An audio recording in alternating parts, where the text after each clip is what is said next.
दुनिया का वो सबसे बड़ा मंच जहां हमारी भारतीय सिनेमा इतिहास की सबसे बड़ी और सबसे महंगी मूवी रामायण का पहला ऑफिशियल ट्रेलर की झलक आउट होने वाली थी। लाखों लोग टकटके लगाए बैठे थे, यूट्यूब पर बार बार रिफ्रेश कर रहे थे। सबकी नजर इस बात पर थी कि आखिर नमित मल्होत्रा और उनकी टीम 100 साल के भारतीय सिनेमा का कौन सा नया इतिहास रचने वाली है। लेकिन भाई सुबह 5 बजे से पहले कुछ ऐसा हो जाता है जिसने भाई सारे सिनेमा लवर्स के होश उड़ा दिए, क्योंकि भाई ये ट्रेलर कैंसिल हो गया। जी हाँ, कॉमिकॉन में करोड़ों रुपए देकर बुक किया गया स्लॉट खाली छोड़ दिया गया। अब सवाल यह है कि आखिर अचानक ऐसा क्या हुआ? क्या ये सच में देश के यूथ और जंतर मंतर पर चल रहे नीट पेपर लीक प्रोटेस्ट का सपोर्ट था, या फिर इसके पीछे कोई बहुत बड़ा बिजनेस गेम और मार्केटिंग फेयर छुपा है? अब सबसे बड़ा सवाल कि ये ट्रेलर आपको कब देखने को मिलेगा। आज की इस वीडियो में हम सच और झूठ का पूरा पर्दा फाश करने वाले हैं, तो भाई इस वीडियो को आप एंड तक जरूर देखना। ये वीडियो बहुत ज्यादा स्पेशल होने वाली है। आइए सबसे पहले बात करते हैं उस खबर की जो इंटरनेट पर आग की तरह फैल रही है। जैसे ही ट्रेलर कैंसिल हुआ, नमित मल्होत्रा का एक बहुत बड़ा नोट सामने आया। सोशल मीडिया पर चर्चा शुरू हो गई कि मेकर्स ने ये डिसीजन भारत में चल रहे यूथ और जेन ज़ी के प्रोटेस्ट को देखते हुए लिया है। दिल्ली के जंतर मंतर से लेकर पूरे देश में इस वक्त नीट पेपर को लेकर स्टूडेंट सड़कों पर हैं। सोचिए अगर देश का यूथ ही सड़कों पर इंसाफ की मांग कर रहा हो तो क्या वो किसी मूवी को सेलिब्रेट कर पाएंगे? मेकर्स का सोचना था भगवान राम के आदर्श में अन्याय के खिलाफ खड़ा होना सिखाते हैं। ऐसे माहौल में एंटरटेनमेंट बेचना ना तो सही लगता है और ना ही यूथ से कनेक्ट हो पाता है। लेकिन दोस्तों, सिक्के का दूसरा पहलू बहुत ज्यादा प्रैक्टिकल है। अगर आप इस वक्त यूट्यूब, ट्विटर, इंस्टाग्राम या फेसबुक खोलकर देखो तो पूरा ट्रेंडिंग सेक्शन सिर्फ और सिर्फ जंतर मंतर और स्टूडेंट प्रोटेस्ट से भरा पड़ा है। मेकर्स को बहुत अच्छी तरह से मालूम था अगर आप इस टाइम ट्रेलर ड्रॉप करते हो तो सोशल मीडिया का सारा अटेंशन और एल्गोरिदम इस वक्त प्रोटेस्ट की खबरों पर है। ट्रेलर को बहुत ज्यादा सपोर्ट और व्यूज नहीं मिलेंगे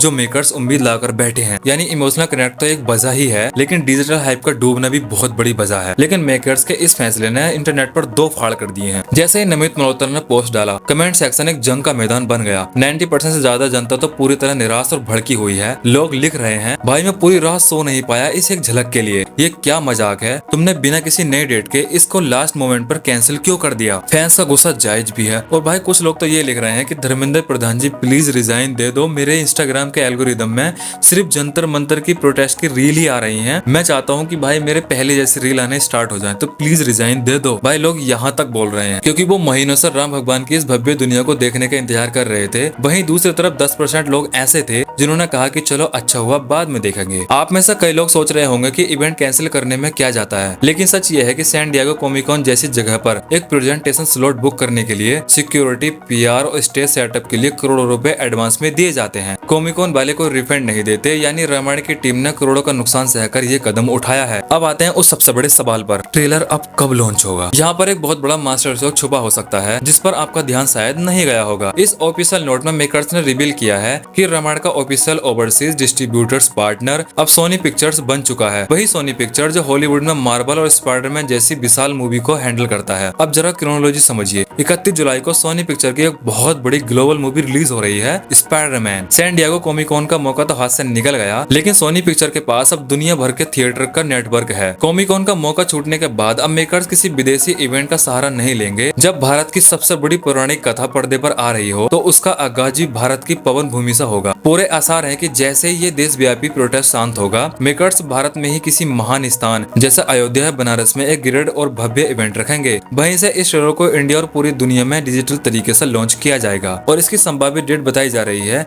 या तो इसे जुलाई के लास्ट में या भाई इसको अगस्त में रिलीज किया जाएगा। दोस्तों सच कहूँ तो निराशा मुझे भी बहुत हुई। पूरी रात जाकर किसी चीज का इंतजार करना और एन मौके पर वो कैंसिल हो जाना बहुत दुख देता है। लेकिन अगर ठंडे दिमाग से सोचो तो देश के माहौल और यूथ की आवाज और मूवी के सही रिस्पॉन्स के लिए मेकर्स का ये डिसीजन पूरी तरह गलत भी नहीं है। वो भी देश के साथ खड़े हैं और हमें भी थोड़ा सब्र रखना होगा। अब आपकी इस पर क्या राय है? क्या नमित मल्होत्रा और रामायण की टीम ने फैसला सही लिया? क्या आपको लगता है कि ट्रेलर अयोध्या या बनारस में ही लॉन्च होगा? आपकी जो भी राय है कमेंट सेक्शन खुला हुआ है, कमेंट में अपनी राय जरूर देना। और वीडियो पसंद आई तो वीडियो को लाइक करना बिल्कुल भी मत भूलना। सब्सक्राइब जरूर कर देना यार, बहुत मेहनत लगती है। तो मिलते हैं नेक्स्ट वीडियो में।